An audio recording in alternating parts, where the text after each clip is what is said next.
Hola a todos mis seguidores, aquí estoy de vuelta para seguir aprendiendo literatura y ya entonces cerrar este ciclo de encuentros que hemos hecho con el análisis de la novela El reino de este mundo. Nos corresponde hoy hacer un análisis literario de fragmentos de la cuarta parte para precisar algunos aspectos relacionados con los nuevos gobernantes y la opresión de los negros, ya que vimos que se cierra el tercer ciclo con la muerte de Henry Christophe. Vamos a ver el mensaje filosófico del autor, un mensaje aplicable a todos los hombres del universo en cualquier época y lugar, y los valores universales que presenta esta obra. Pues bien, en la cuarta parte del libro prácticamente no se desarrollan nuevos contextos históricos, sino que se vuelve sobre algunos personajes y se cierran sus historias. Tinoel, el viejo liberto que participó en el saqueo de Sanssouci, ha ornamentado las ruinas en las que vive con un montón de objetos pertenecientes a la corte real. Ruinas, por supuesto, de la hacienda de Lenormand de Messi, donde comienza toda la historia. Es verdaderamente la real casa. Se viste con una casaca verde que perteneció a Henry Christophe y remata su atuendo con un sombrero de paja trenzada, doblado para imitar un bicornio napoleónico. Aparece como el remedio de un rey viviendo el valle del Dondón, sobre un palacio en ruinas ornamentado con los despojos de antiguo régimen. Allí habla y baila solo y crea una nobleza ridícula con títulos como la Orden de la Escoba Amarga, la Orden del Aguinaldo, la Orden del Mar Pacífico y la Orden del Girasol. Con estas imágenes paródicas, Carpentier nos muestra que todo lo que queda finalmente del esplendor de las cortes negras de Haití es una burla desmedida, un viejo loco gobernado sobre los restos de una hacienda en ruinas, con una corte de campesinos y lavanderas que le siguen el juego para entretenerse. Sin embargo, el progreso avanza y ni siquiera esta corte desfigurada y paródica puede sostenerse. En el capítulo 3 llegan los agrimensores a medir y parcelar la llanura para entregarla al cultivo. Tinoel supo por un fugitivo que las tareas agrícolas se habían vuelto obligatorias y que el látigo estaba ahora en manos de mulatos republicanos, nuevos amos de la llanura del norte. Los campesinos abandonan sus hogares y se retiran a la selva para evitar ser sometidos nuevamente por un régimen que, aunque republicano, sigue abusando de los trabajadores. Esto también lo comprende Tinoel. Ahora son mulatos republicanos los que manejan el látigo y siguen obligando a los negros a trabajar la tierra de sol a sol para alimentar la república naciente de Haití. Las formas de gobierno han cambiado, pero las realidades de poder se sostienen y los negros, aunque libertos, siguen sufriendo los abusos de siempre. Dice el autor, Macandal no había previsto esto del trabajo obligatorio, tampoco Bookman el jamaiquino. Lo de los mulatos era novedad. De seguro que ni siquiera Henry Christophe hubiera sospechado que las tierras de Santo Domingo irían a propiciar esa aristocracia entre dos aguas, esa casta cuarterona que ahora se apoderaba de las antiguas haciendas, de los privilegios y de las investiduras. Por más que pensara, Tinoel no veía la manera de ayudar a sus súbditos nuevamente encorvados bajo la tralla de alguien.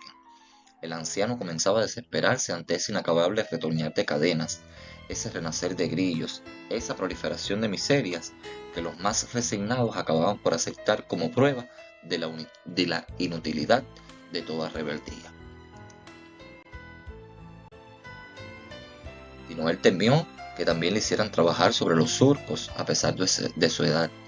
Por ello, el recuerdo de Macandal volvió a imponerse a su memoria, ya que la vestidura de hombre solía traer tantas calamidades, más valía despojarse de ella por un tiempo, siguiendo los acontecimientos de la llanura bajo aspectos menos llamativos. Tomada esta decisión, Tinoel se sorprendió de lo fácil que es transformarse en animal cuando se tienen poderes para ello.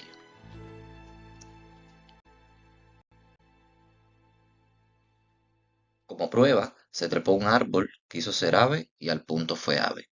Miró a los agrimensores desde lo alto de una rama, metiendo el pico en la pulpa violada de un caimán.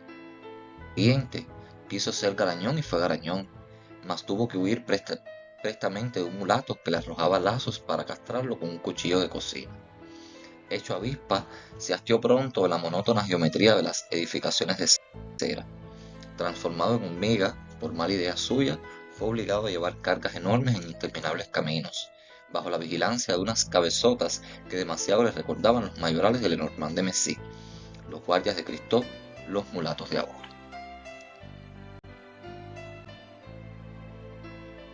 Como Tinoel solo era un disfrazado que en modo alguno se consideraba solidario de la especie, se refugió solo debajo de su mesa, que fue aquella noche su resguardo contra una llovizna persistente que levantó sobre los campos un pajizo olor de espartos mojados. Al final, que le corresponde a la novela, es la culminación de lo real maravilloso conceptualizado por Carpentier a partir de su visita a Haití. Cansado de penurias humanas, Tinoel se transforma en animal, al igual que Macandal, y vive como las aves, las hormigas y los gansos, pero incluso adaptándose a las dinámicas de estos animales, no logra liberarse del yugo.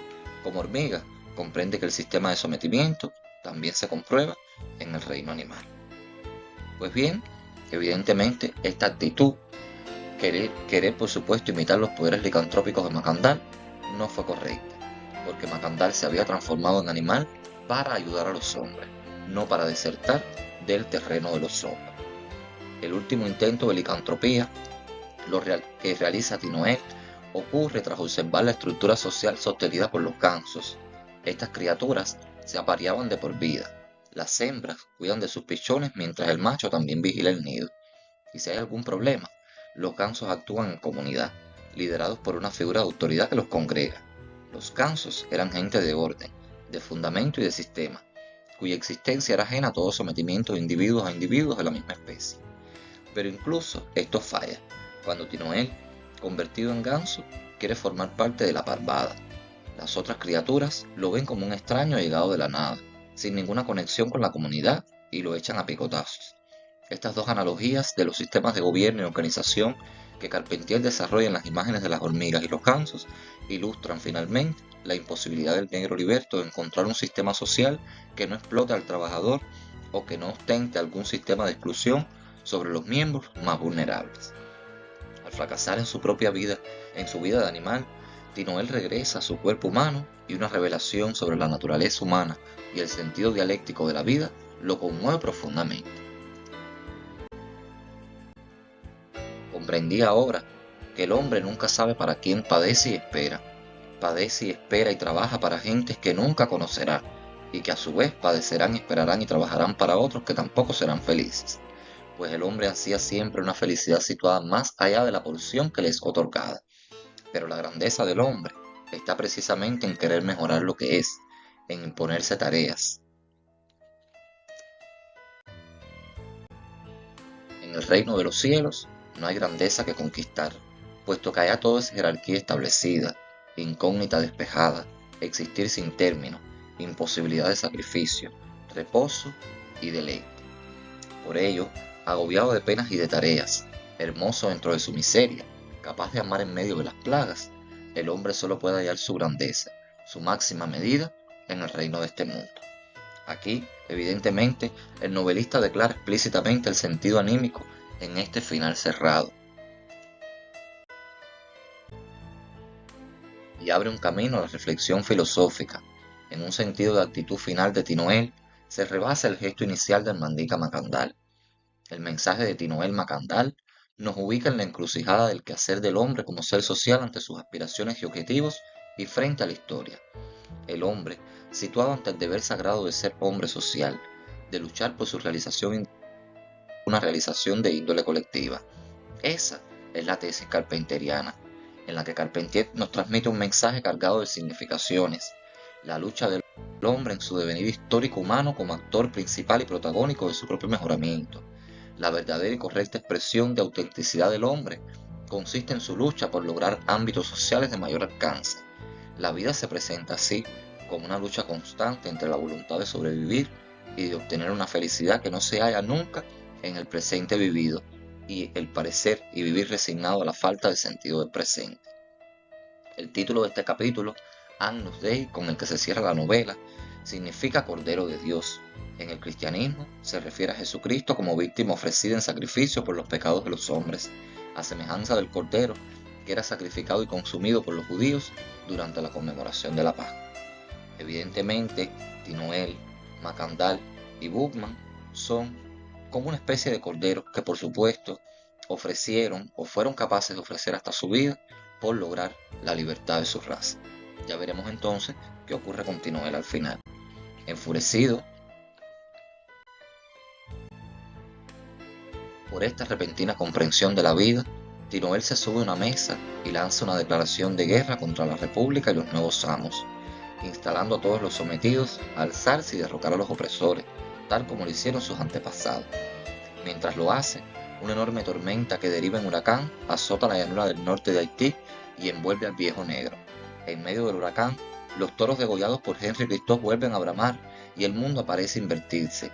Los árboles dan sus copas contra el piso y levantan sus raíces. Todos los objetos de la corte de Sanssouci vuelan por los aires de la hacienda que termina por derrumbarse por completo.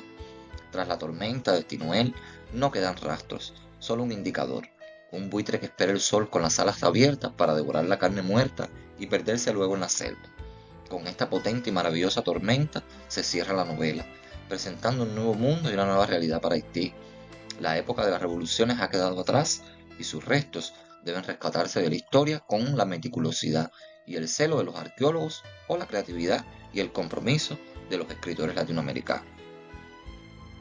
¿Cómo entonces enarbolar los valores que presenta esta obra? Pues bien, es una obra que ha sido de las más encumbradas del siglo XX, donde proliferaba rápidamente la narrativa latinoamericana que se convertiría en asombro de todo el mundo. El título es un símbolo, un llamado a nuestra conducta, logros y riquezas espirituales mientras estamos vivos. El reino de este mundo no es más que el símbolo del plano terrenal, el lugar donde verdaderamente el hombre debe, por supuesto, luchar por alcanzar su felicidad, su máxima grandeza, como bien sentencia el autor en el mensaje filosófico. Los personajes más relevantes, Tinoel, que es el enlace permanente que da unidad a la obra y la fe en la liberación del esclavo. Macandal, que es un símbolo legendario de su raza y de su clase que encarna la rebeldía de los esclavos. Boukman, que es un símbolo de la lucha y del sacrificio por la libertad. Henry Christophe, que es el dictador de su pueblo, inhumano y desalmado, que traicionó a su clase y a su religión. Dentro de los personajes secundarios están Lenormand de Messy, representante típico de los esclavistas franceses, Paulina Bonaparte, mujer bella, sensual, esposa del general Leclerc, que viene a sofocar la rebelión de los esclavos. Solimán, esclavo y masajista de Paulina y servidor de la esposa e hija del rey Christophe, incapaz de sumarse a la rebelión liberadora.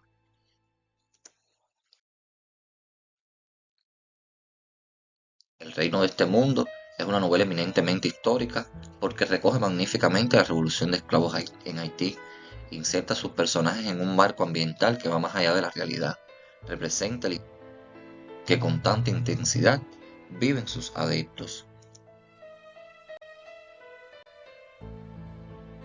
Los valores literarios que posee esta novela son la utilización de un método muy original para expresar la realidad latinoamericana, lo real maravilloso, y el empleo del barroco como un estilo rico, colorista y majestuoso, apto para expresar la realidad americana.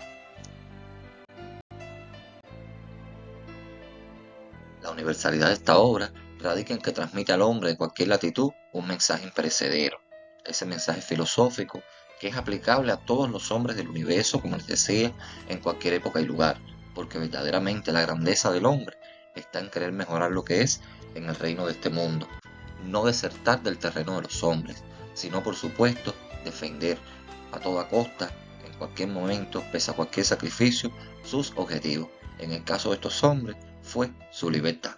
Por eso los poderes licantrópicos no le sirven a Tinoel para desertar del terreno de los hombres, ya que Macandal los había utilizado para, por supuesto, defenderlos.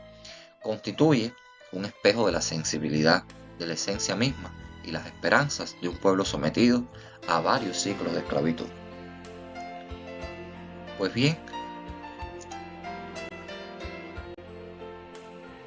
de esta manera, el mensaje que ofrece Carpentier al finalizar esta novela nos permite comprender que el hombre, con sus luchas, cambia el rumbo de los acontecimientos para solucionar insatisfacciones y alcanzar metas. La lucha por superar contradicciones y obstáculos es lo que enaltece al ser humano. Indiscutiblemente, Alejo Carpentier en su novela El reino de este mundo demostró con maestría y originalidad que la historia puede ser bien contada desde la literatura. Y si te gustó este video, pues como siempre les digo, suscríbanse a mi canal, activen la campanita de notificaciones y déjenme sus comentarios. Hasta pronto.